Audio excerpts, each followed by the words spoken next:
and that is Dplus against Virtus.Pro. And we'll start with the guys on Dplus specifically. This matchup on paper is pretty phenomenal because the Russians and the Koreans haven't really had that much reason to clash in the past, but when they do, it's made for exceptional television. Sweden in 2021 gave us, when they were Damwon and Empire, going 1-for-1 in the group stage of that major. That's the last time we even saw them play each other. Now, with new names and new logos, they're going to butt heads again. Dplus was doubted at the beginning of Swiss by most of the world, but they've shown that they can put up a little bit more of a fight than expected. Meanwhile, for VP, they stumbled early, but they picked up a really big piece.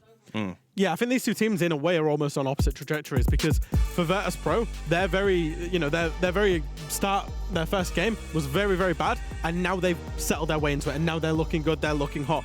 For Dplus, it was like they were 150% in the very first game, and now they've started to drop off a bit. I still don't know where we're at for Dplus because I think they were potentially a little bit underestimated by Loss and a little bit exposed by G2. That's a great way to put it. I mean, I spoke to Doki yesterday, and he personally said that when he was watching Damwon, Dplus, there wasn't really too much that he saw that was different. There was really two guys on the team that were getting the majority of the kills against Los, and that was their biggest downfall. G2 obviously exposed them.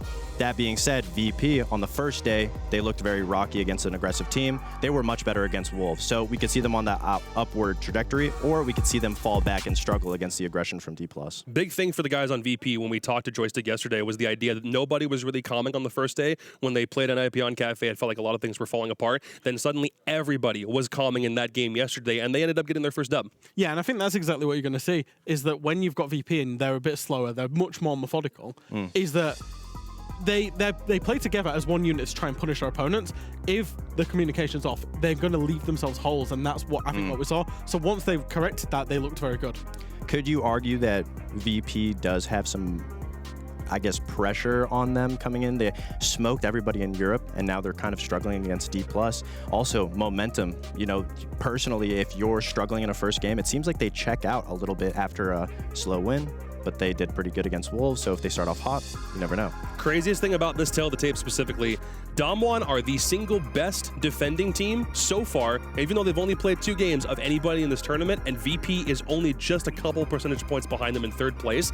So whoever's attacking, good luck, essentially. Yeah, they are. They've played Consulate twice in terms of Dplus. Obviously, they got 5-1 half against Loss, and then they picked up a few rounds against G2 yesterday on the defensive Consulate, and that's what G2 were upset about losing. So very small sample size, but I saw that stat yesterday and I thought, Dplus, the top defending team at this tournament? I was going to say. I mean, again, it's only been 2 maps, but that's the same case for both teams. I'm not very surprised. I mean, when I played against Dplus way back when, they're very good at just kind of doing a very simple setup on the site, and the way they play around it is phenomenal. The consensus that I get from everybody is that they're having some internal issues, but aside from that, their guns are shooting. If they can just play together well as a team, I think they'll be fine. And that lends itself to defense as well. Is if you're relying on individuals to win your rounds in terms of their pop-off ability, you know, in terms of Coated, in terms of Yas, in terms of Woogieman, that's always going to happen much more on defense. You have a lot more opportunity to make those individual plays when teams have to attack into you.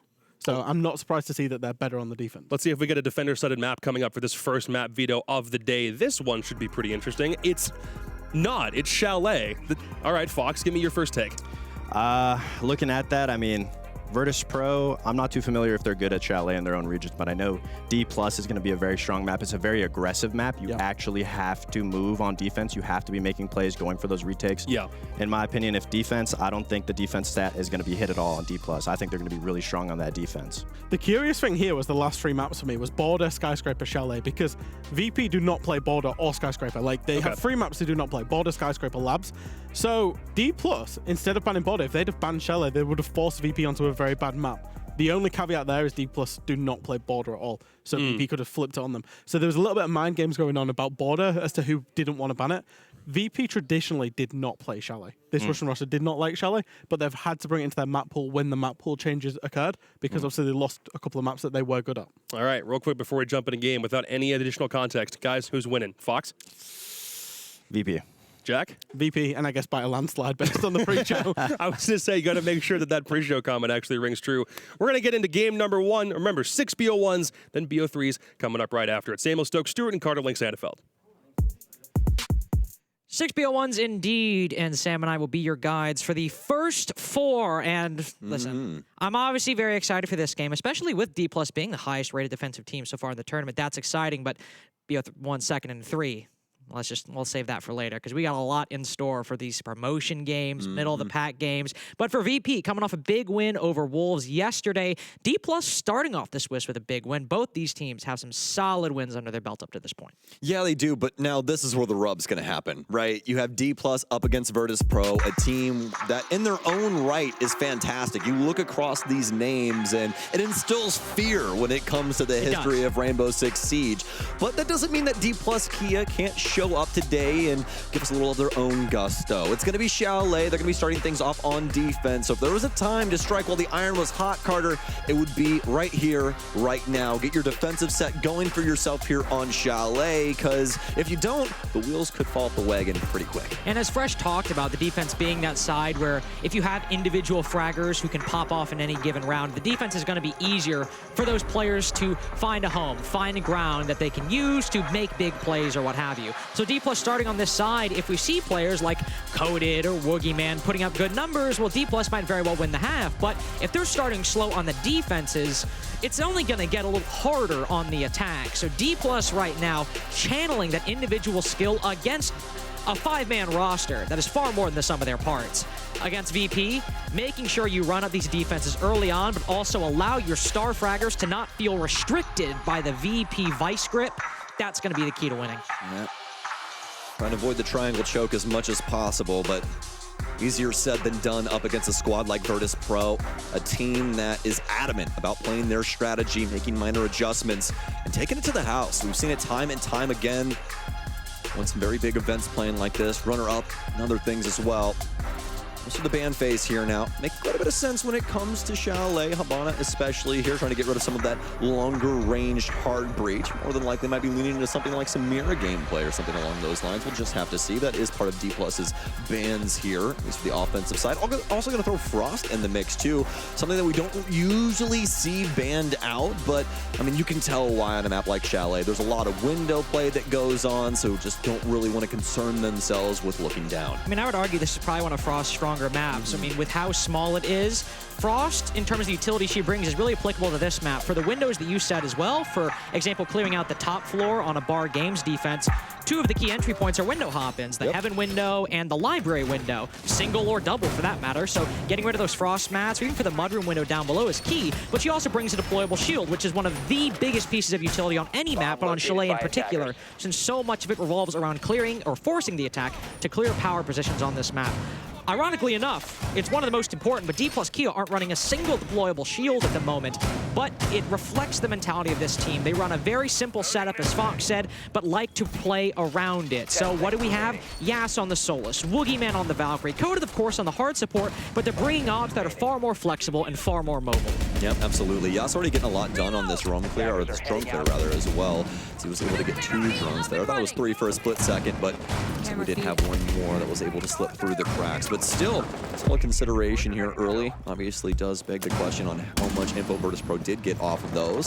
Seems like Yas does want to try and keep things alive downstairs, at least for the time being, and keep things open as to what the strategy can be later on into the round. Virtus.Pro made a couple adjustments here in their offensive lineup, but they finally rested in a pretty safe and secure space, especially for Joystick here on this Finca. I also like the fact that we have the Grim coming in here on Shepard. We've been seeing the increasing play of Grim across the board. Obviously, we're a little biased when it comes to this because we watch Dark Zero play a lot, but Grim finally, finding a safe spot in the meta here for professional play. Yeah, those adjustments really went a long way. I mean, he was probably the laughing stock of an operator, the most laughing stock of an operator. And they just make even the one change. Before they could bounce the one change, you already brought them pretty far into the meta, and the bounce only helped.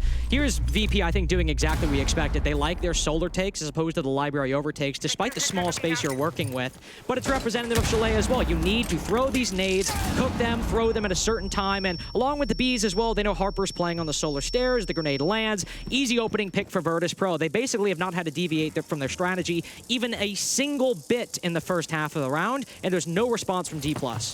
Yep. That right there, one of the most difficult reasons as to why Trophy Stairs is so volatile for these defenders.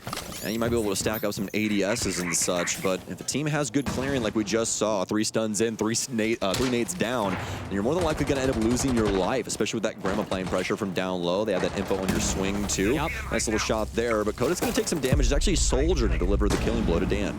Honestly, that's just probably good prepper from Dplus. Dan always plays outside of that bathroom window when they're attacking Chalet, so one easy free fire, you take it down. They also know that the solar side is a huge focus for Virtus.Pro. When you're attacking Master Bedroom in office, you need to repel in at some point. It is a necessity, so always will have to go down below, and just spots Boogeyman retaking the position that Harper died in earlier. Good use of the bees and good use of the coordination, and now Joystick can likely repel in, having cleared off the single panel in Bedroom. Maybe confirm the kill, but doesn't matter. Coda decides to swing. Joystick cuts him down. 4v2 effectively now officially for Virtus.Pro.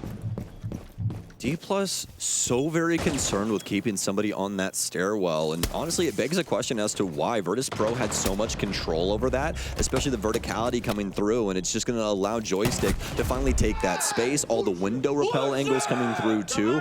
A stellar round from Virtus.Pro. I just don't think that Dplus had the right idea on how to deal with that solar take. No, I mean, they did have some ideas. I think, obviously, it's very common for players to be on the bathroom window in general, but Dan taking that position, always playing a bit more passively behind the window. It was just a good pre-fire, likely with some luck, thankfully, from that lesion. But overall, Wookieeman trying to retake that position, you definitely have to question a little bit with the presence of the bees, even though the nades are gone. If they've already opened up a hole from below as well, Wookieeman taking a big risk. No ADSs, you're just exactly. asking to die. Yeah, and even then, always just rotates down below, shoots him. It was a very risky call that VP, when you take maybe too deep of a risk against them, they're going to counter you. So good job from VP, good showing in that first round. And now we move over to the Bar and Games bomb site as a follow-up, as VP in the first round pretty much got everything they wanted. And so we'll chuck that up to Dplus, trying to get a little loosey-goosey there, right? It can work out, but you try high-flying antics up against the Virtus.Pro, that's usually how it goes. They're very adamant about keeping these angles shut down. You know, runouts are a major thing in this game, and Virtus.Pro has always been fantastic at shutting up those as well. So see if Dplus can go back to the drawing board. They don't want to try and take the same site this time, and so they're going to go downstairs and try and get things solved on Games and Bar. Do have Soldier on that mirror. Of course, without the Azami, holding the upstairs library position will be a bit more difficult, but the mirror can make it a bit better. C4 prep from Woogieeman, waiting to hear VP move through onto those solar windows. Again, there's such a focal point for every attack, and Woogieeman exploits it perfectly. 5v4 now achieved for Dplus. Woogieeman can now back off to the bomb site pretty safely. Join the rest of the defenders over outside of library. They'll take their time here. Great pick onto Joystick, and this is going to be a huge boon for them. We saw the entry game from him last time, although it was just the one kill. Definitely made matters most. Opened up the gates for them to try and force that plant down. Dplus gonna be happy with this one. Stuns in here from Always is begin to wrap around this top floor. You can see somewhat of an extension here from Dplus. We have quite a few bodies over towards the Master side playing on different levels. It's gonna be Pasha to try and deliver something here over on the Master end of things. Nice little flick onto Woogieeman, will claim his life, but Pasha taking quite a bit of damage in turn. VP have at least clawed the man count back, taking control of the Master Bedroom and office side. But again, when they go for that solar take, when they move from the north to the south, it delays the time to deal with that Wamai playing over by the library stairs. So now Shepard will rotate, make his way forward. A very slow round. I mean, not shocking for Virtus.Pro, but still, you gotta be careful. Just to make sure you don't lose your life. Indeed. This is the danger of Virtus.Pro. So we always talk about. They're slow rolling, patient play, boils up to an execute, and will immediately destroy anyone on their path. Including Dplus Kia here. After losing Coded especially, this is going to get quite risky. Still have some bees in the pockets of Shepard, so we'll be able to battle back against the defense here, try and box them out of their own site. More than likely looking for a game's window plant, but they really don't have the verticality on this just yet. And actually, go back on that statement, as you can see those two bodies up top, just to know where we had our third member here for Dplus. They've actually given up the entirety of that library area, just trying to keep themselves alive and see if there's any outplay potential with some of these guns. Yas might be the person to outplay with that player inside a dining or sitting inside a dining. Of course, there's somebody on the fireplace door, but a great pre-fire from Always anticipates that very position. Now it's just the players in the bomb side. Virtus.Pro hollow it out completely. Dplus Kia. As Harper tries to go for the retake, there's simply too much work done in those final 10-15 seconds from VP. And that might be the most Virtus.Pro round that you could possibly write up, right? Insanity right there. Have Joystick be a little active. Yeah, he's going to get picked off, but Virtus.Pro just play the patience game. Use their drone work, find these weak points of Dplus Kia, and exploit them to their fullest potential. I really especially like the fact that they were able to get library control there and good timing and transition that into a lot of vertical control. It made it where Dplus had to practically escape hatch the site. They're playing things over on the blue stairs. They're playing downstairs. Even some player, I mean, really the only one that's in the same vicinity, playing all the way in back stock. But that is such a well-known quantity when it comes to this site. 3 players from VP going into round 3 that have not died yet. One of them being Pasha, of course, on that entry that we saw open up round number 2. But then as well, Always 4-0 at the moment on that sort of flank watch lurk roll, holding things down and keeping angles completely cut off. Honestly, for VP and how they like to play, if you want any player to be 4-0, to not have died a single time, you want to be that guy who's shutting down important positions and cutting off important rotations. And that's Chalet for you, right? Chalet is all about having those harsh cutoffs and making it to where the rotations that are coming through from the defense don't work out. And Always has been there time and time again. Even on that run out that I believe we saw from Soldier, he was even able to eclipse that when he dashed out the front door. So Virtus.Pro, for all intents and purposes, making mincemeat of Dplus Kia right now. We need to see some adjustments here, but speaking of adjustments, we're not going to adjust the thing that I was caring about the most the last time, huh? No, I mean, you got the magnets, you got the ADSs, but this utility clear from VP, they have 4 frag grenades, 6 flashes, and all of those Bs from Grim as well. Plus, Dan can even open up the floorboards down below to identify a different angle. What is he looking for right now? I think he was looking for something above the window, potentially. Maybe. You know, we do have Fenrir in play, so you can bring some of those dread mines. I'd be looking for something along those lines. Also, just a good little notate there for you sledge players. If you can get high enough and close enough to a ceiling, you can smack things. On that car as well. And here we go. Frag grenade out, everything getting burnt out, the Bs in as well, and probably a follow-up nade too from Joystick. He's going to move up into the Bs actually here. See how this works out. And the one here is going to be Harper taking quite a bit of damage, but the ADS turns back on just in time. Much more solid round for this position from Dplus. All up to Yaz, really, and those dishes coming in to be able to assist Harper.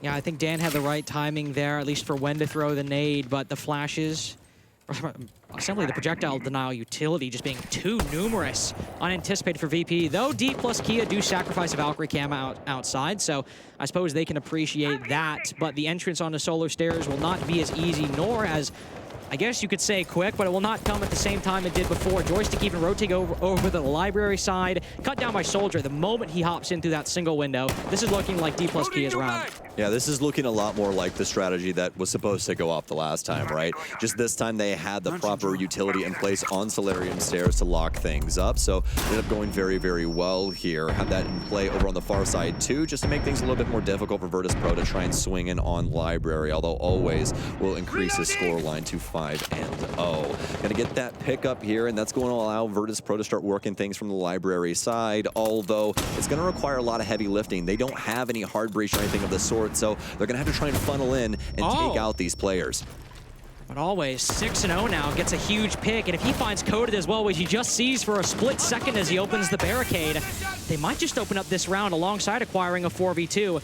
Coded sees the Lion, cuts him down. That's a big fight that Coded needed to win. Now with 20 seconds left and 1 toxic canister remaining, he can hold down this piano position for quite a long time. Dplus Kia need to worry about the bathroom window, and well, with Dan being the only one left, there's no teammates to rely on. He's got to hop in through piano and find 2 different players, and he's got no intel for any of them. Woogieman's even retreated down below for the ultimate security that Dplus Kia will take their first defense in round 3.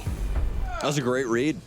Love the adjustment there for the Wamai coming in to provide even more utility to try and hold down the Solarium stairs, and it was desperately needed. If they didn't have that, that round was more than likely going the same way as the last one. And to even take it a step further, they have Soldier all the way over in Library for when that play comes through for Virtus.Pro. They know they have to make an adjustment. Nobody's just going to, swing into Solarium completely blind. It's not really going to assist them with anything. It'll just be giving bodies over. So they have to try and make an adjustment. Obviously, Joystick tries to do that, but right here, Soldier heading things off in a very important moment there, and also getting some pretty solid damage onto Always. Virtus.Pro did have just a chance here to try and work things in, but with the map positioning, things are always going to be hard with a situation like this. Just don't have the ability to breach anything. Open, have to take some pretty important gunfights in some pretty known areas. And after, of course, the addition of the Magnets, what really won Dplus key of that round were the rotations, the mobility from the defenders. Soldier inside a Library and Boogeyman flanking up the Fireplace stairs. That's when Dplus key are at their best. What they're able to do is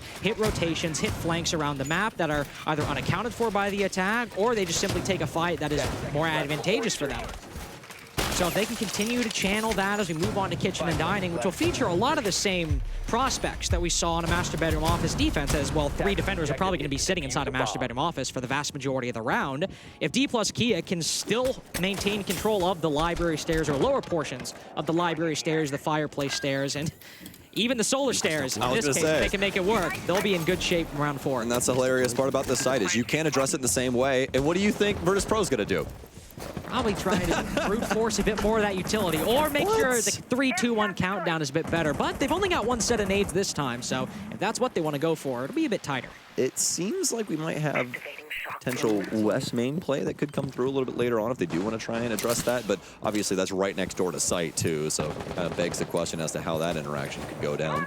But either way, Virtus.Pro starting off on this north side yet again in here. We'll see if they do have an answer for this. They have a lot of throwable utility again, but we saw how that went the last time. Oh, Always! They brought the Twitch and they got rid of all of the ADSs. He didn't hit a single shot on that drone. Only 1 bullet required to break that damn thing, but he can't get it done.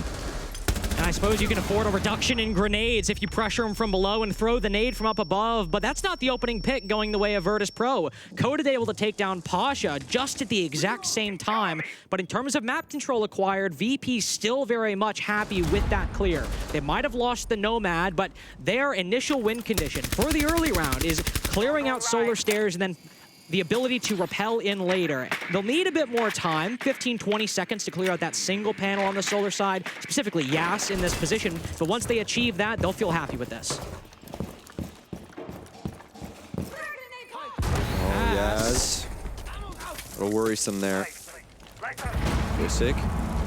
Gonna float in from Solarium, but they know that he's got to be in this bathtub, and yes, indeed, the yellow mark coming through always has found Soldier, and this is going from bad to worse here, Carter. Joystick going to confirm it yet again, but look at the patience here. Dan still working the outside area. Woogieman gonna be able to take down Joystick, actually, so Dplus Kia will be able to stave off this round just a little while longer. It's really up to Yas to try and keep this as kosher as he can, but it's actually Yas in that position. He coded down low here, trying to assist Woogieman as well. What a shot out of Shepard. Truly disgusting. And again, Virtus.Pro with this drone work, man. You never think that it's truly there, and then they switch and there's a yellow ping. Ridiculous stuff so far on Coded now in the 1v3, but he does have a long angle behind the Dining Bomb onto the bottom of Solar Stairs. He actually rotates out, going for a flank up to the top floor, knows that the attack is low on time to move for this diffuser, so if there's just one guy maybe holding the top floor, if he wins that fight, it could work, but the indecision striking at a crucial moment allows VP to get that bomb down. Now he basically gets half of both plays, nothing accomplished whatsoever. And as he drops back down, the indecision, the second choice to move back down, VP are entirely set up in their post-plant positions, some even outside the building. It is unwinnable for Coded at this point. The moment has passed. And what is he to do but just watch the clock slowly tick down in front of him? Great considerations here from Virtus.Pro, and just goes to show you guys that you don't have to overcomplicate things to find a solution. Sometimes it's as simple as getting a Twitch drone in there and striking the ADSs. Bobbing and weaving. Yep, that was it. Nice movement with the drone mechanics, and they're able to clear out all of those ADSs without throwing a single piece of utility at all. So very impressive stuff there from Virtus.Pro. It's going to proc the Dplus Kia time out because these defenses haven't been going the way that they've wanted to. They've been trying so hard to thwart Virtus.Pro's game plan over on Solarium's side, and they were eventually able to do it with the consistency of Jaeger and Wamai, but that last round, a highlight reel for Virtus.Pro on their ability to go for a very similar strategy that adjusts something slightly, maybe an operator lineup, maybe a position on a window, and they'll be able to find a solution. And this is always the issue when you're fighting Virtus.Pro is Dplus Kia have understood, well, they go for a solar take, and if we can waste sufficient time on the solar stairs by placing those ADSs, placing those magnets, and just spending, you know, a minute 30, minute 45, forcing them to clear us, we should be able to win, right? Yep. But VP just practice a take so often that they know the adjustments they need to make pretty much immediately. They can identify the problems that are put in front of them very quickly as well. And all it requires is, as you said, minimal adjustments and maybe a guy on a window here, the addition of an operator there. They're so well practiced on these takes that even though Dplus Kia have the right idea, because of the lead achieved by VP at the start as well, able to win that first clear of the solar side, it's now Dplus Kia on the back foot and VP constantly leading the adaptations, even when Dplus Kia have the right idea. Yeah, it's truly impressive stuff and something that we've all talked ad nauseum about over the years about Virtus.Pro, but again, just goes to show you how unbelievably talented these guys are. And just to put the icing on the metaphorical cake that you made right there, their drone matrix to this day is one of the most mind-boggling things to me, because that first minute and a half, they're somewhat active, there's some players doing things, but all of a sudden, you just have these drones in these perfect pivotal positions, Carter, where people that are dead, maybe somebody that needs to be active for a moment, can just jump on, fly through a couple cameras, and they know practically the entire setup for Dplus Kia. And Dplus hasn't really been able to find any of these drones. They've been sneaking through the cracks, especially in the trophy area like we saw in that last round. It's been very well managed from Virtus.Pro so far. Do have, I believe, the addition of the Woogie Man on the Fenrir. I like the Woogie Man. The Woogie Man. There's some events where he has been the Woogie Man. But with those F-Knots, of course, trying to stop Virtus.Pro from walking in through those choke points, through those single doorways. But Dan bringing that Twitch, brought it last round as the adaptation for the solar stairs take, and he'll be more than comfortable to try and identify those dread mines that are unlocked, be able to shock them and deny Woogie Man some useful codes for rotating what dread mines are activated at any given time. Both him and Yas on the roam currently. Woogie Man trying to rotate back after a minute in, just barely makes it forward, as now he'll switch the F-Knots to the more interior ones. That's the craziest thing about this character, right? 5 of those knots, able to toss those things down and essentially make your own fallback strategies, where certain areas are much more difficult to try and clear. Joystick. Can't get rid of that one just yet because it is closed up, and obviously doesn't want to use a frag grenade for that. Probably be the least value that he could get out of that in the current situation. B's out for Shepard, as those things will get soaked up by a couple of discs from Harper, and that's also the beauty of Grim. He's got 5 of those beehives, and it's so good for clearing out pivotal positions like what we see for Harper here on the blue stairs.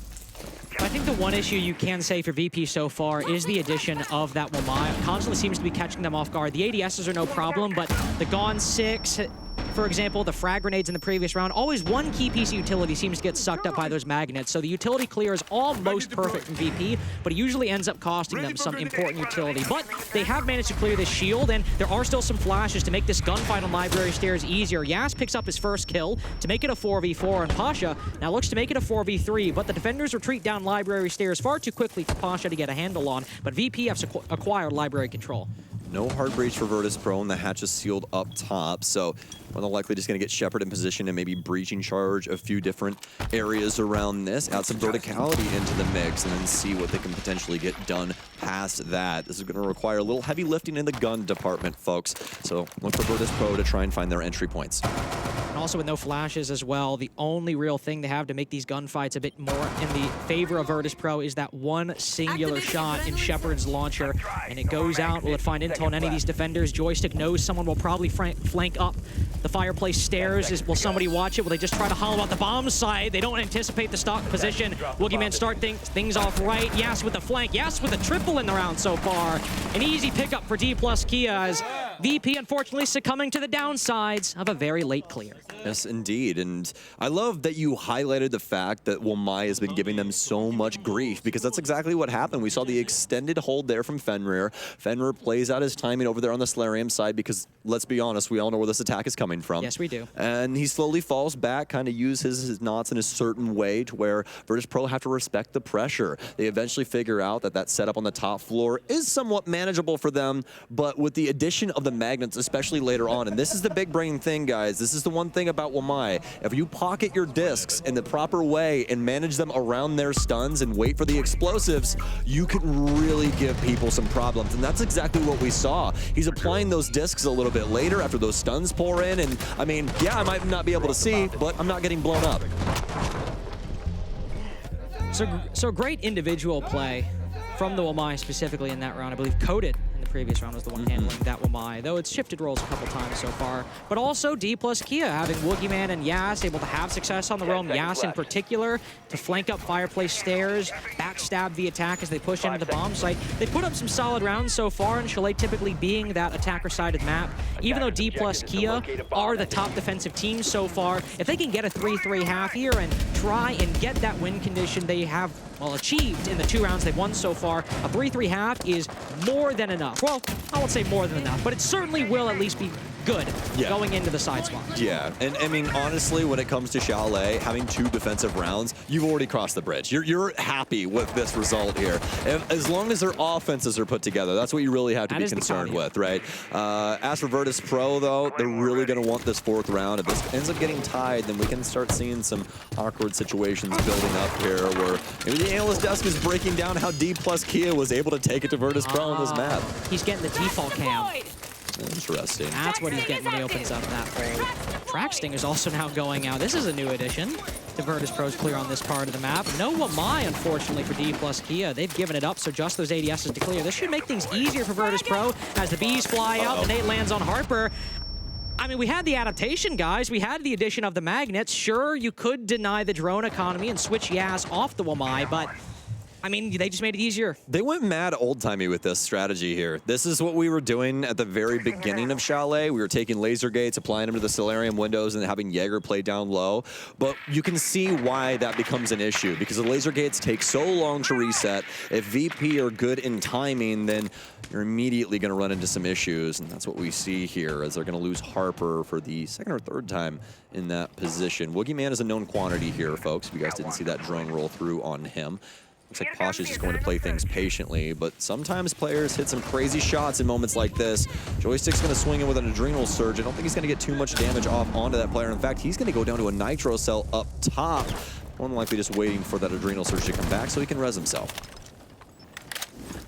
Dan is so lethal in these positions. He knows when to watch the bathroom window, knows when to watch the library window as well. He's already cut down 1 player there, and 2 different foes are looking to take an engagement with him, and Dan just doesn't seem bothered by it whatsoever. He's more than happy to walk this line. No C4s down below as Woogieman's used it, so Shepard can very likely get this bomb down. Pasha's patient coverage of the trophy window finally bears fruit, as Woogieman, equally patient down below, is unfortunately a little less lucky. Another kill flies the way of the flank watch down outside of the trophy window, and has domed by Dan.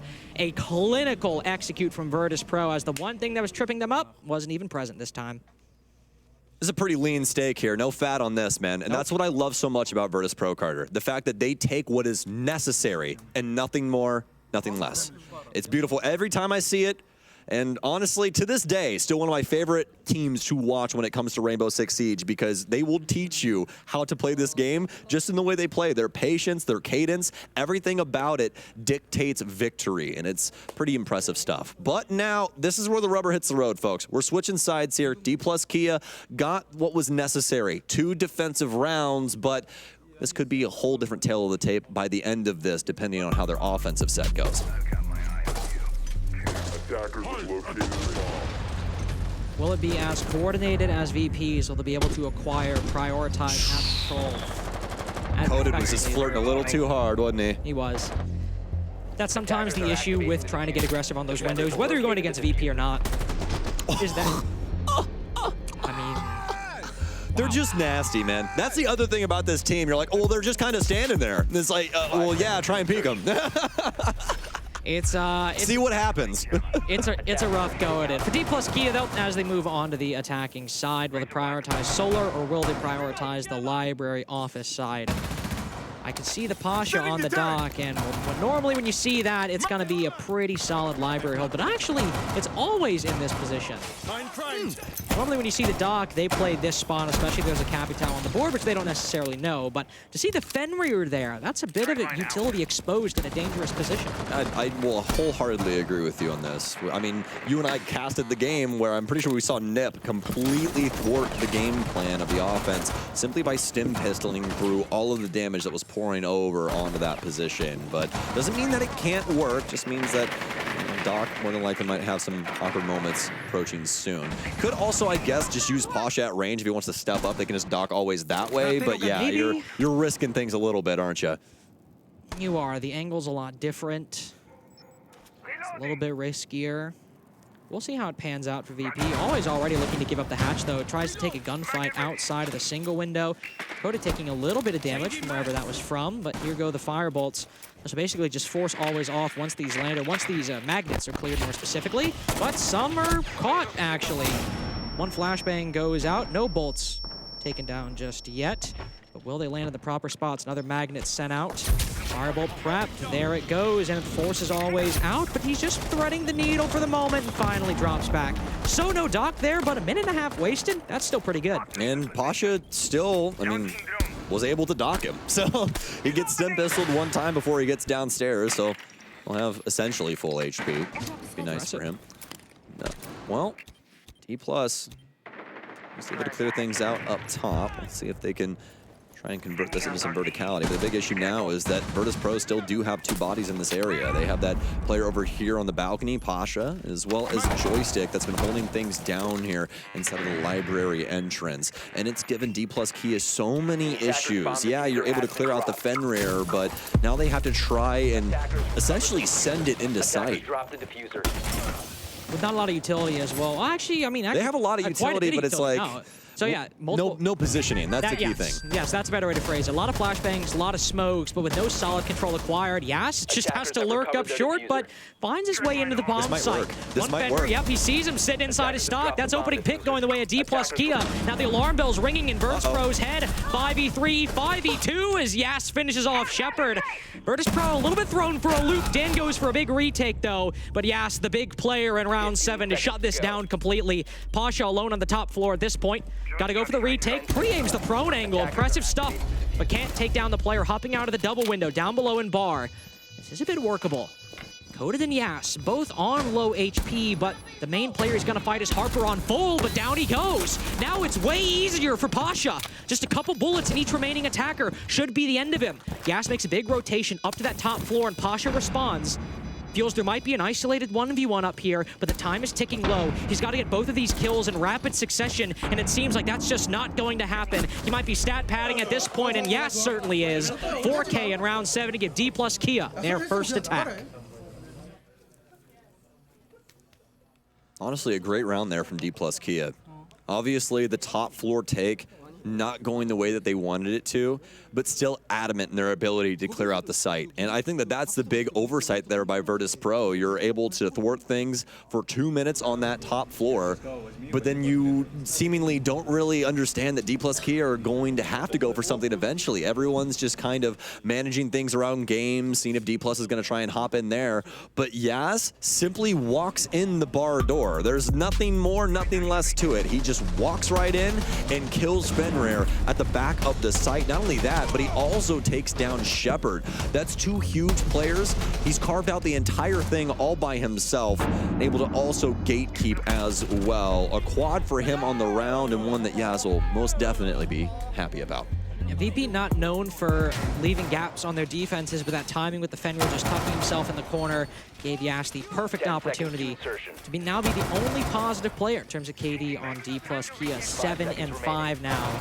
I imagine VP try to make sure they don't leave that same gap again. Different bomb site, of course, moving down to the basement position, and one where there usually are some built-in gaps because you need to hold that middle floor and not necessarily put all the way up to the top floor, but contest map control a little bit more because of how much soft destruction is available to the attack, but also the importance if the attack is going wide side of the dining hatch into what angles you can cover and what plant spots are then available to you. You need to waste some time for the attack as they move their clear in from no matter what side they do. Absolutely. Obviously, VP were quite successful that the last time. It was just their inability to play the gates of the site. Not really thinking that Dplus Kia was going to so quickly change gears and totally caught them off guard. But as we know with Virtus.Pro, you usually only get about one of those, right? This Nitro Cell making Carter sweat right now, folks. I wish you could see his face. I'm literally watching him. He's like min-maxing the lineup right now. Just moving a little bit, a little down, a little up. Virtus.Pro can keep things patient for now. Don't want to overstep their boundaries, and why would you? Dplus Kia have been moving quite slow so far on their offensive set, but just using good drone works, and that's usually a telltale sign of that when you don't see too many active players. But it's going to get a good read onto Joystick. He hasn't been having too big of a game, but Chalet is pretty hard when it comes to entry. A lot of the angle players making the most out of the situation, as you can see always in Pasha as well as Dan having some big moments here. Pasha obviously less of an angle holder than always and Dan, but it doesn't really matter. Joystick going to fall to the sword again as Yas will take him down. We'll have trophy control now. A lot of drones used on that clear, though. And we had the flank drone watching Joystick the entire time, but quite a few more wasted actively droning him. Pasha then retakes the position, cutting down Coded, who is moving up through the short hallway. And as he rotates, excellent cutoff by Woogieman. Reacts in time to make sure he can't move back down to the bomb site. And trophy control after another brief skirmish reestablished for Dplus Kia. Solid clearance here. Be able to take down Pasha and Joystick. Virtus.Pro. Oh, he's still here. Still solid control over the entirety of this site, and indeed, huge rotation there that could be made for Always, as he's just been waiting adamantly up in Library. Only one drone left. Oh. Dplus Kia can't clear him. Soldier just tries to wide swing the pillar, but Dan's got so much cover to play behind. Shepard then cuts down Harper. Dplus Kia just sending it with 40 seconds left, and they'll pay for it dearly. Woogieman knows he's got to win the fight with the player in blue, and he'll do so completely, but Always is still on this roam. He might hit the flank later on. Indeed, slowly creeping up blue. Yas has made his way in, but he anticipates it. Flash goes out to try to burn time, but this bomb needs to start going down with Yas, the only one who can cover. Solely watching Library at the moment, but Dan pushing up from Garage. He doesn't even win the fight with the Mira, but Woogieman recovers very quickly, but there's no time remaining to put this bomb on the floor. Virtus.Pro reestablish their lead. A little scary there for Always. The rotation almost didn't work out for him, but honestly, not a hater of it. Comes back down towards blue. Could have went for the full rotation, but when you're Mira, or really any 3 armor on the roam, you're going to be a known quantity trying to hit that rotation from the back. So probably a smarter decision to try and reinsert himself into the site and help things on the more frontal assault. Virtus.Pro will pick up a round here and extend their lead back to 2. Right on the gates of the penultimate points. They're going to head towards Kitchen. So far, so good for them. Dplus Kia, obviously, with solid clearance of the site after being thwarted in round 8, or rather round 7. But round 8 goes the way of VP. Indeed it does. Maybe getting a little too ahead of themselves as well. They're obviously starting to get low on time, but just sending it in. No utility to deal with the player on pillar. They just feed themselves to the bodies of Virtus.Pro. Kitchen Dining will be a similar affair if they end up being denied control of the top floor or have it at least contested. They just send it into that dining wall. Similar situation. There's too many angles for you to deal with, too many potential gunfights to take. You can be overwhelmed very, very quickly. But this being Kitchen and Dining, Dplus Kia will have to focus on the top floor first and foremost. One tool to do it with will be that Brava, of course, will take down the F-Nauts and maybe the Valcams as well. But Dan might just take down someone going to the spawn peak. Both players involved in this potential engagement have an idea. Dan instead will back off just as Soldier moves off the angle. Always worrisome for both parties in a situation like that. Rainbow Six players' first instinct is to shoot a window as soon as you see a hole in it, right? Gotta do it. Yeah, you never really know if somebody's going to be there or not, so might as well risk it, especially when you're outside. Not like you're giving over info all that much. So, yes, on the Brava here. A lot of different things to try and steal here, especially the Valkyrie cameras. Also can try and rob away some of those knots, as well as a few of these beam mines if you can end up finding them. Solid additions here by Dplus Kia. Really like the Yana coming back in, and some solid gun power here across the board. How will it work? Woogie Man, this is such a long angle. Common one to hold the bathroom side. The downside, of course, not being directly on the window is you can only watch anybody playing Owl. You can't watch the other side, but you're far less exposed to a potential gunfight or break from a window, say over by library side. There is one player from Virtus.Pro still standing in this position. Joystick also playing next to him, but inside a master bedroom. Worrying about the bedroom window player. But half the round gone. Dplus Kia haven't even entered the building, I think. Just waiting for these rotations from VP, waiting for the utility to fly out. Joystick still playing very passively in the bedroom as Woogie Man's first of 2 Dokkaebi calls have flown through. Coded will be the one to try to clear Joystick out from the bedroom position. Flashes again. So much utility expended. Finally, it bears fruit. Joystick cut down, and Yas also taking control from the other side.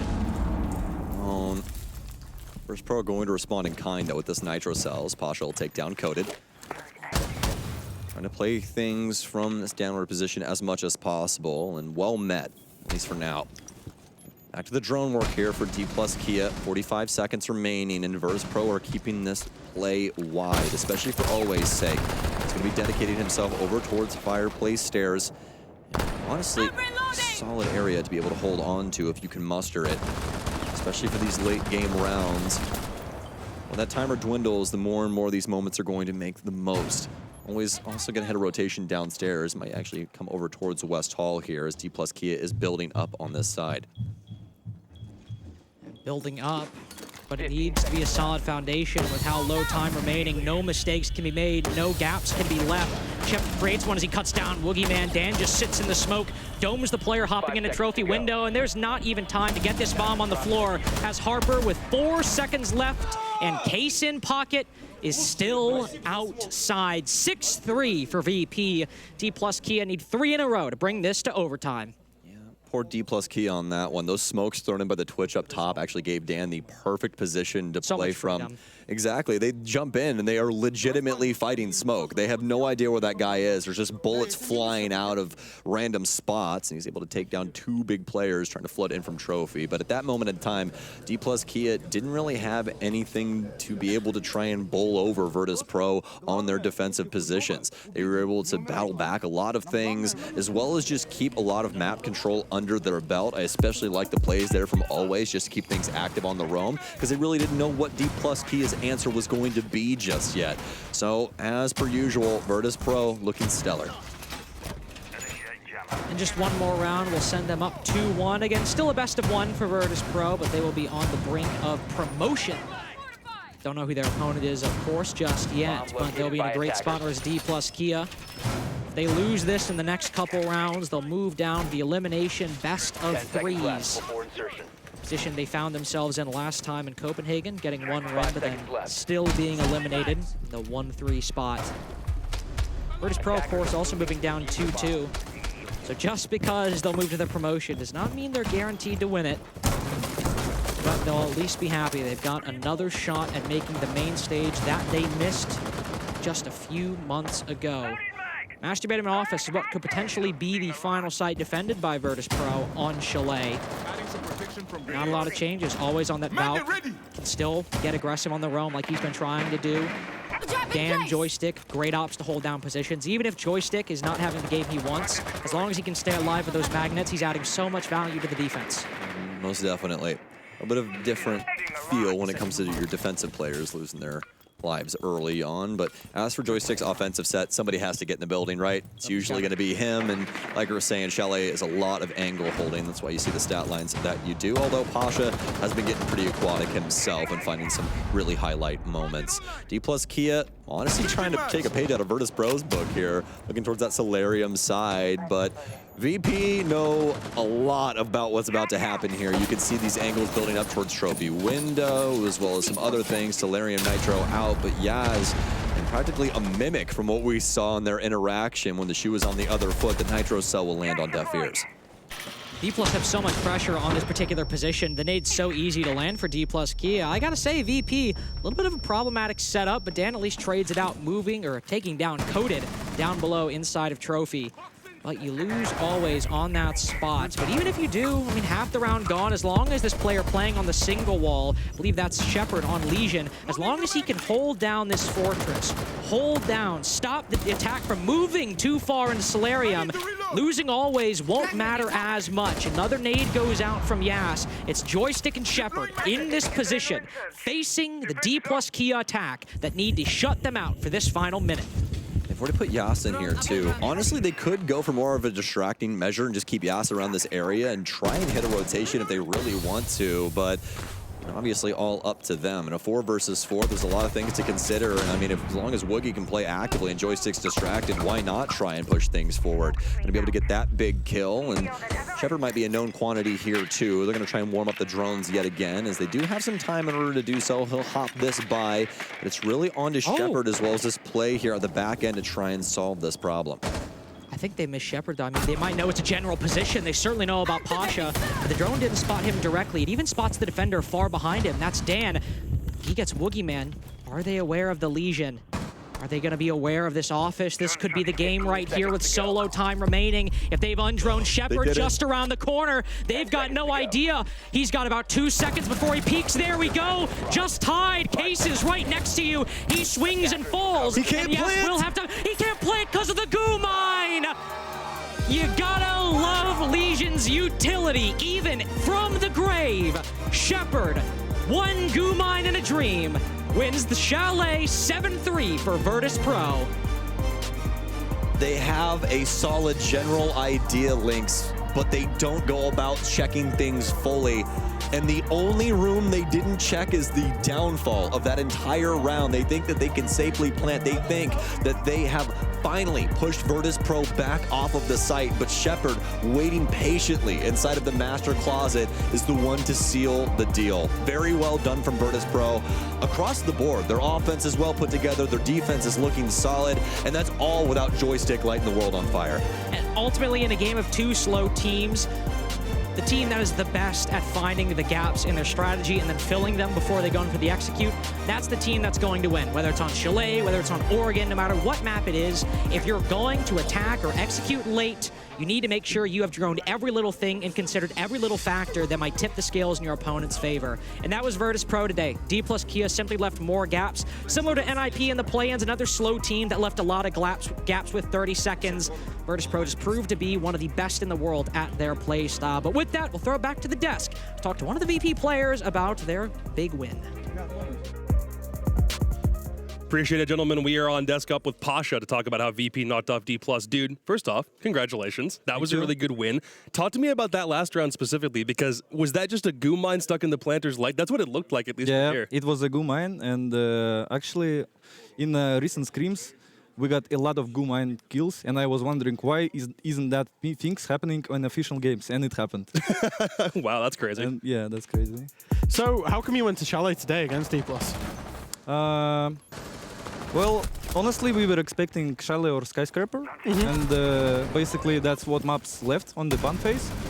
And I don't actually know. We knew that Chalet is the great pick for us, because after the first day, we actually rewatched our map priorities, and basically now we're playing some new maps, maybe, and we're ready to play some new maps. So I guess Chalet was just like not about preparation, but about playing it well, because we have like confidence in it. So you spoke about that very first day. What went wrong on the first day, taking that loss? Oh, actually everything was wrong. Like Okay. we woke up on the wrong click, basically. So it was just completely different team from last 2 play days, and I think we just after that first play day we talked a lot about our mistakes, our playstyle, our map priorities, like, and last 2 play days, it pays off. That conversation was really important for us. Yeah, Joystick mentioned how everybody wasn't talking in the first day. It was everybody talking and everyone was all calming the way you were supposed to today as well. I guess today we were talking like yesterday, and everybody was had that positive energy in them. Everybody was screaming. Everybody was talking like calling the round, mid round. That's what we needed against NAP, but nobody was doing that basically. Gotcha. So you spoke a little bit about your playstyle just then, because your playstyle is like very unique in terms of against all of the other teams in this competition. What do you think works so well for your playstyle and your team? Oof. I guess the playstyle is it just has some confidence in it, because if you're doing you know, like Bruce Lee said, like 1,000 one punch, and it works well, then I don't know how exactly, but you know. And that's basically our mentality in that case, because we're doing one strat like 1,000 times, and we know it works. We know everybody what everybody does on the strat, and there's like no gap and to make mistake. So that's why we love it, and that's what makes us unique, I guess. Last question for you. You're 2-1 right now, so you only have to win one more game. And if you were to win that game tomorrow, there's a couple different teams that it could be against. It could be like a FaZe or a GK or a G2 or a Bleed or something like that. Is there anybody in particular who you'd like to play tomorrow? No, nobody. We just want to play good, as today and yesterday. Love that. Quote that, Salty, on the main Twitter if you could do that. We just want to play good. And so far, VP have done that through these last 2 games. Dude, again, congratulations, and we'll see you guys tomorrow. Thank you. See you soon. And specifically about the way that VP played that first half, they really had to crack through a couple of Dom1 defenses, and they did with a couple of very clever solar attacks. Fox, take us through it. Absolutely. The way that they were clearing out solar was beautiful. I'm going to walk you guys through it, a step-by-step process. So the first thing that Virtus.Pro wants to do is get complete control of where Harper's playing on the stairs to give them a foothold to then get into the map and steamroll their attacks like they did. But first things first, you want to get Dan downstairs into the basement, so he's going to drone himself in and inevitably make a nice little hole off of the car. You can jump up on the car, sledge a hole through the floor, and he's going to use that later in the round to throw a nade up. While you see that, you see Zero is going to be moving over towards solar window, and he's going to use his Zero cams to completely clear out all the ADSs so that every single other piece of utility won't get affected by it. You may be thinking, why would he use the cams to clear out ADSs? And that's exactly why, because he doesn't need them for the flank once you get into this position. After the ADSs are cleared, Gridlocks will come out to lock them down. The beehives from Grim will come in to give information on Harper. They won't need it that far. Always is going to throw a beautiful nade through the window that bounces on the top of the stairs, while Dan throws a nade at the bottom to completely clear out Harper. Now, Virtus.Pro was doing this almost every single round on attack to get themselves a nice little entry into the site, a nice little pick, and I think that was a foothold, a key position, and a key attack that they used to completely destroy Dplus on their attacks. But we got many more games coming up. G2, GK is going to be up next, and I think it is going to be a bloodbath, so make sure you guys come back after this short break.